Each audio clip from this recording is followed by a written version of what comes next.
Hello friends, welcome back to my channel. I am Manisha Bodolwar and you are watching NCRT Solution. So friends, we were discussing microorganism friend and foe. Last video में हमने harmful microorganisms के बारे में पढ़ा है और food poisoning के बारे में. Now we will see food preservation यानी हमारे खाद्य को कैसे सुरक्षित रखा जाता है. In chapter 1, we have learned about the methods used to preserve and store the food grain. बच्चों हमने फर्स्ट चैप्टर में देखा था जो कि हमारा क्रॉप प्रोडक्शन एंड मैनेजमेंट था. उसमें हमने देखा है कि किसान कैसे पौधे के उगने के बाद उसकी कटाई करके उसे अच्छे से प्रिजर्व और स्टोर कर देते हैं बहुत बड़े पैमाने पर. ओके, तो बच्चों इससे क्या होता है हमारा जो फूड ग्रेन यानी हमारा जो अनाज होता है गेहूँ चना वगैरह वगैरह वो सुरक्षित रहता है, वो खराब नहीं होता. How do we preserve cook food at home. तो ये तो रहा बहुत बड़े पैमाने पर, बट जब हम हमारे घर पे खाना बनाते हैं तो उसको कैसे सुरक्षित रख सकते हैं, उसको कैसे प्रिजर्व कर सकते हैं. You know that bread left unused under the moist condition is attacked by the fungus. अगर हमने ब्रेड बाहर ऐसे ही खुली जगह पर रख दिया जहाँ पे नमी होगी, वहाँ पे क्या होता है बच्चों, उस ब्रेड के ऊपर ये जो फंगस होता है वो अटैक कर देता है और हमारे ब्रेड खराब हो जाता है, वो खाने लायक नहीं बचता. So micro organism spoils our food. ये जो माइक्रो ऑर्गेनिज्म सूक्ष्म जो होते हैं वो हमारे खाने को खराब कर देता है. And this spoiled food emits bad smell and has a bad taste and change colour. तो ये जो खराब खाना होता है बच्चों, उससे खराब स्मेल आती है, उसका टेस्ट भी खराब होता है और उसका कलर भी चेंज हो चुका होता है. तो जैसे कि आप यहाँ देख रहे हो बच्चों, इन समर सीजन आपने मैंगोज़ देखे होंगे. जब हम मैंगोज़ लेके आए, अगर हमने वो मैंगोज़ एक 7-8 दिन के लिए 6-7 दिन के लिए वैसे रख दिए, उसको खाए नहीं, उसका कंज़्यूम नहीं किया, तो क्या होता है जब हम उसको आफ्टर 6 टू 7 डेज़ देखेंगे, तो हमें वो जो मैंगोज़ होंगे वो खराब हो चुके होंगे, हम देखेंगे.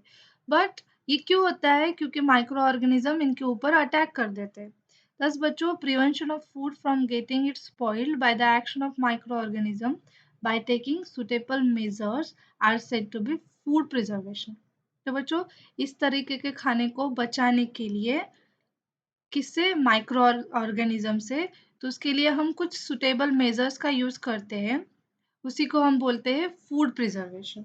Okay, now let us study the common method to preserve food in our home.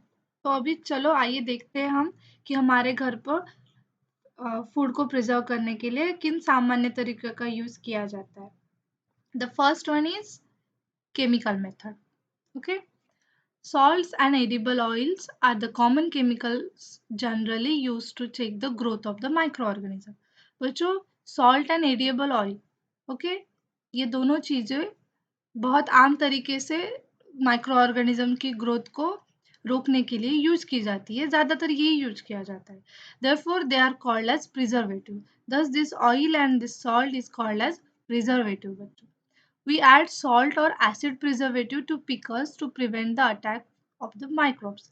हम आपने पिकल यानी अचार देखा ही होगा, उसमें हम सॉल्ट और कुछ एसिड प्रिजर्वेटिव यानी मान लो विनेगर, उन इस जैसे चीज़ों को यूज़ करते हैं जिससे क्या होता है ये पिकल ख़राब नहीं होता, उसके ऊपर ये जो माइक्रोब्स होते हैं वो अटैक नहीं कर पाते. इसलिए तो ये पिकल जो होता है वो साल भर भर के लिए ख़राब नहीं होता, वो वैसे कि वैसे रहता है. Now the second one is the preservation from the common salt. Okay, common salt has been used to preserve meat and fish for ages. बच्चों बरसों से हम कॉमन सॉल्ट यानी सादे नमक का ही यूज करते हैं मीट और फिश को प्रिजर्व करने के लिए, सुरक्षित रखने के लिए. मीट यानी मांस. Meat and fish are covered with the dry salt to check the growth of the bacteria.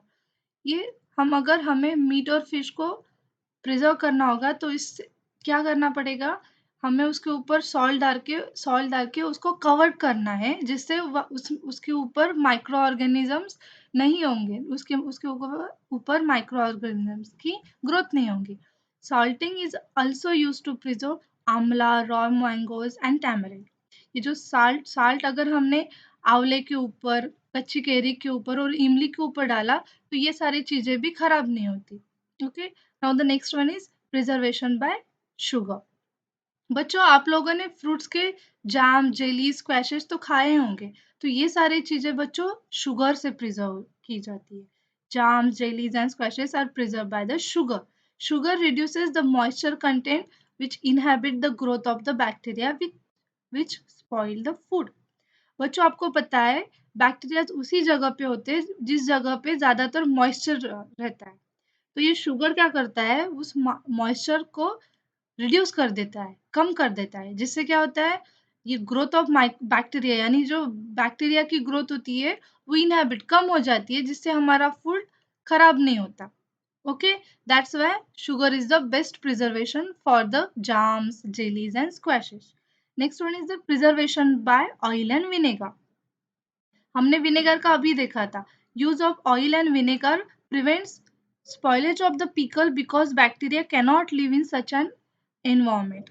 Okay, ये जो विनेगर क्या करता है बच्चों, विनेगर अगर हमने हमारे अचार में डाला, विनेगर हो, ऑयल हो, पिकल में बहुत ज्यादातर डाला जाता है, जिससे क्या होता है, उस एनवायरमेंट में ये जो बैक्टीरिया होते हैं ज्यादा देर पना नहीं रह सकते, वो वहां पे मर जा सकते, वो जीवित नहीं रह सकते।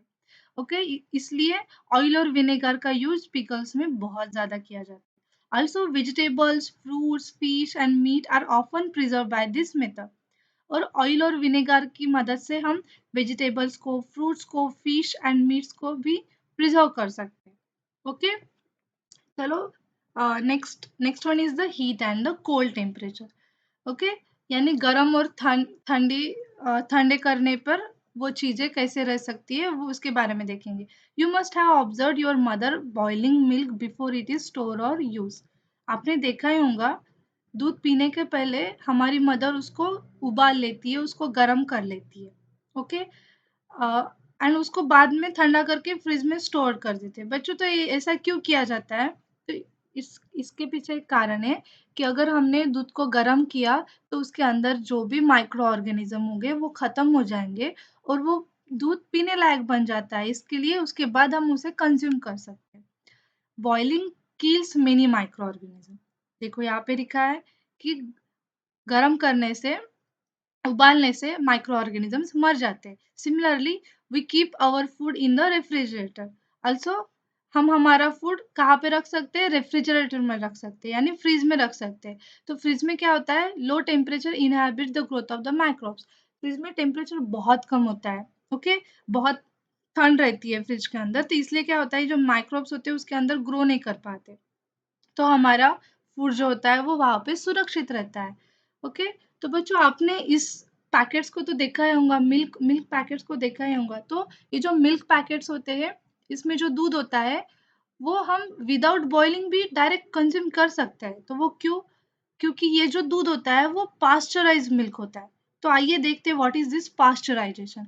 पास्चराइज मिल्क यानी pasteurized milk can be consumed without boiling as it is free from the harmful microbes. ये जो पास्चराइज मिल्क होता है बच्चों, उसको हम विदाउट बॉइलिंग यानी गरम, विदाउट गरम करने से पहले ही हम उसे कंज्यूम कर सकते हैं, क्योंकि उसमें हार्मफुल माइक्रोब्स बिल्कुल नहीं रहते। The milk is heated to about 700 degree for 15 to 30 seconds and then suddenly chilled and stored. तो बच्चों फैक्ट्रीज में ये दूध का कैसे किया जाता है कि वो लोग क्या करते हैं, दूध को 700 डिग्री सेल्सियस तक 15 से 30 सेकंड तक गर्म कर देते हैं, मतलब बहुत हाई टेम्परेचर तक उसको गर्म करते हैं, only for 15 to 30 second, and after that उसको सडनली चिल्ड यानी ठंडा किया जाता है, उसको स्टोर कर दिया जाता है। इसके कारण क्या होता है, उसके अंदर ऑलरेडी माइक्रो ऑर्गेनिज्म मर जाते हैं इतने बड़े टेम्परेचर पे, इतना ज्यादा टेम्परेचर पे, और उसको स्टोर करने से क्या होता है कि उसके अंदर माइक्रो ऑर्गेनिज्म अटैक भी नहीं कर सकते। So by doing so it prevents the growth of the microbes. ऐसे करने से क्या होता है, वहां पे माइक्रो ऑर्गेनिज्म, माइक्रोब्स की ग्रोथ नहीं होती है। This process was discovered by Louis pasture.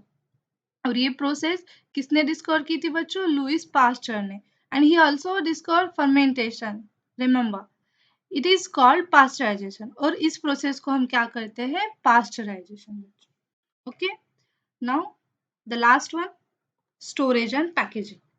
बच्चों storage and packaging is also very important. हमने अगर खाने को अच्छे से पैक करके पैक करके किसी अच्छे से स्टोरेज जगह पे रख दिया तो वो खराब नहीं होगा। So these days, dry fruits and even vegetables are sold in sealed airtight packets to prevent the attack of microbes. तो बच्चों ये माइक्रोब्स क्या होते हैं? ये मॉइस्चर कंडीशन में रहते हैं और एयर के थ्रू स्प्रेड होते हैं, ये हमने देखा था। तो अगर हमने ये जो ड्राई फ्रूट्स होंगे, ये जो वेजिटेबल्स होंगे, उसको अगर एयर टाइट मतलब जिसमें एयर नहीं होंगे इस तरह से उनकी पैकेजिंग की, तो उसके अंदर माइक्रो ऑर्गेनिजम्स नहीं रहेंगे और वो प्रिवेंट रहेगा, वो खराब नहीं होगा। तो आजकल तो ऐसे ही हो रहा है, आजकल सील्ड एयर टाइट पैकेजेस में ही ड्राई फ्रूट्स हो, वेजिटेबल्स हो, कुछ ऐसे कुछ चीज़ें हैं, वो पैक करके बेचा जा रहा है, जिससे वो चीज़ें माइक्रोब्स के कारण खराब ना हो सके और ज़्यादा दिनों तक अच्छे से रहे। तो बच्चों this is all about the preservation of food. Okay, that's it for now. See you in the next video. Thank you for watching.